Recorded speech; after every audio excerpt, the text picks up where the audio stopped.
নমস্কার বন্ধুরা, নবরত্নের আজকের ভিডিওতে আপনাদের স্বাগত। আজ সোমবার 17ই মার্চ।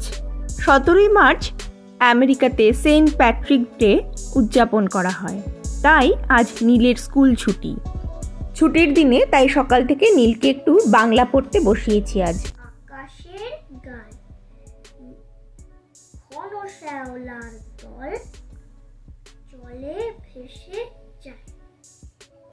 আমার মনে হচ্ছে মুখস্থ হয়ে গেছে, একবার দেখবি কি হয়েছে কিনা। আচ্ছা, দেখছি। বল কবিতাটার নাম কি বল? রবীন্দ্রনাথ ঠাকুরের নাম তার মতিবিল। নাম তার মতিবিল, বহু দূর জল, হাঁসগুলি ভেসে ভেসে করে কোলাহল। পাকে চেয়ে থাকে বক, চিল উড়ে চলে, মাছরাঙা ঝুপ করে পড়ে এসে জলে। হেথা হুথা ডাঙা জাগে, ঘাস দিয়ে ঢাকা, মাঝে মাঝে জলধারা চলে আঁকা বাঁকা। কোথাও বা ধান ক্ষেত জলে আধো ডোবা, তারই পরে রোদ পড়ে কি বা তার শোভা। ডিঙি চড়ে আসে চাষি, কেটে লয় ধান, বেলা গেলে গায়ে ফেরে গেয়ে সারি গান। মোষ নিয়ে পার হয় রাখালের ছেলে, বাঁশে বাঁধা জাল নিয়ে মাছ ধরে জেলে। মেঘ চলে ভেসে ভেসে আকাশের গায়ে, ঘন শ্যাওলার দল জলে ভেসে যায়। নমস্কার। হয়েছে? হয়েছে। ওমা, আমি কি একটু সাইকেল চালিয়ে আসবো? ঠিক আছে, যাও। তাহলে কিন্তু ওকে ফুল স্লিভ জামা পরে তারপরে যেতে হবে, ঠান্ডা আছে বাইরে। ঠিক আছে, বই বন্ধ করে রেখে তারপরে যাও। ঠিক আছে, আমি গেলাম। হ্যাঁ, না, আমার হাফ সোয়েটারটাও পরে নিলাম। তুমি তো বলছো ঠান্ডা আছে তাই। ঠিক আছে, যা, তাড়াতাড়ি যা, তাড়াতাড়ি যা। যাচ্ছি। এটা পরে নেবো?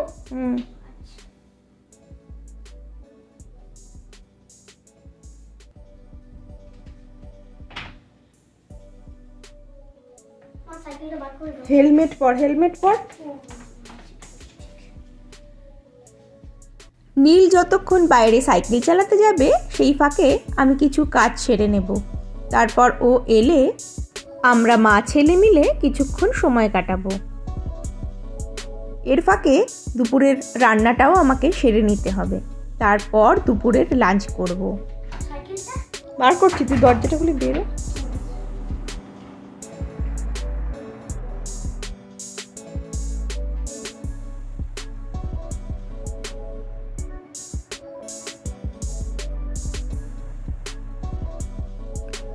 নীল সাইকেল নিয়ে বেরিয়ে পড়েছে।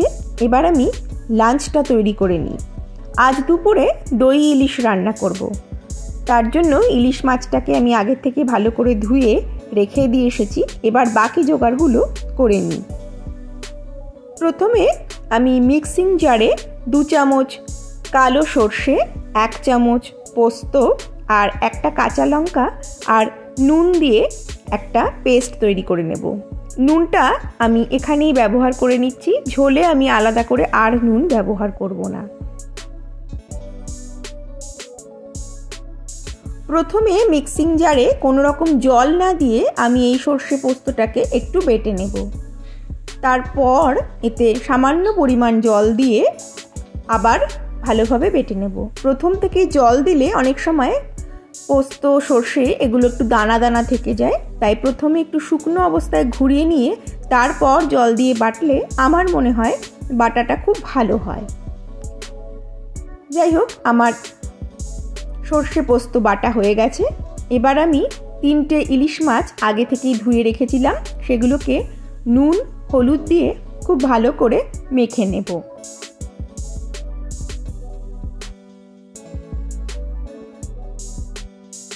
অন্যদিকে আমি গ্যাস জ্বালিয়ে তাতে একটা ফ্রাইং প্যান বসিয়ে দিয়েছি।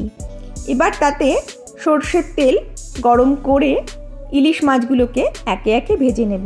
ইলিশ মাছ কিন্তু খুব বেশিক্ষণ সময় ধরে ভাজার দরকার নেই, হালকা করে ভেজে নিয়ে আবার উল্টো দিকটা ভেজে নিলেই হবে।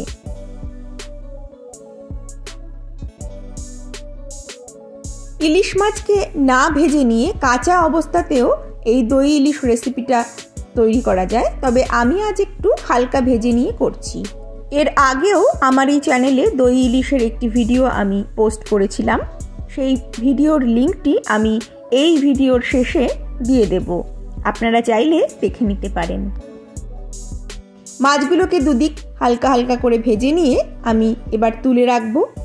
তারপর এই মাছ ভাজা তেলের মধ্যেই কালো জিরে ফোড়ন দিয়ে দেব।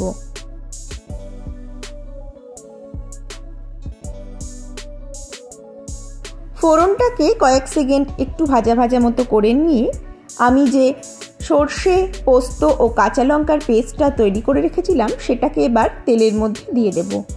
তারপর একটু ভালো করে নেড়ে নেব। গ্যাসের ফ্লেমটাকে এই সময় একটু কমের দিকেই রাখবো। তারপর সব কিছুকে ভালো করে মিশিয়ে নিয়ে আমি ফ্যাটানো টক দই এর মধ্যে দিয়ে দেব।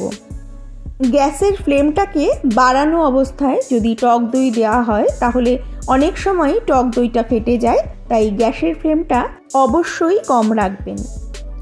স্বাদটাকে ব্যালেন্স করার জন্য এবার আমি এর মধ্যে সামান্য পরিমাণ চিনি দিয়ে দিয়েছি আর দিয়ে দেব জল। যে পরিমাণ আমি গ্রেভি চাই সেই অনুপাতেই জলটা এখানে ব্যবহার করতে হবে, তবে আমি খুব বেশি জলের ব্যবহার করিনি, গ্রেভিটা একটু মাখামাখাই করব। তারপর মাছগুলোকে গ্রেভির মধ্যে দিয়ে একটু উল্টে পাল্টে নেব যাতে গ্রেভিটা মাছের গায়ে ভালোভাবে লেগে যায়। ইলিশ মাছকে বেশিক্ষণ ধরে রান্না করবার কোনো দরকার নেই, মিনিট 2-3 এই গ্রেভিটাকে একটু ফুটিয়ে নিয়ে তারপর গ্যাসের ফ্লেমটা বন্ধ করে দিলেই দই ইলিশ তৈরি। ভিডিওটা যদি ভালো লেগে থাকে অবশ্যই লাইক, কমেন্ট ও শেয়ার করতে ভুলবেন না, আর চ্যানেলটাকে সাবস্ক্রাইব করে আমার সঙ্গে থাকবেন। ভিডিওটা এখানেই শেষ করলাম। আপনারা সকলে ভালো থাকবেন। নমস্কার।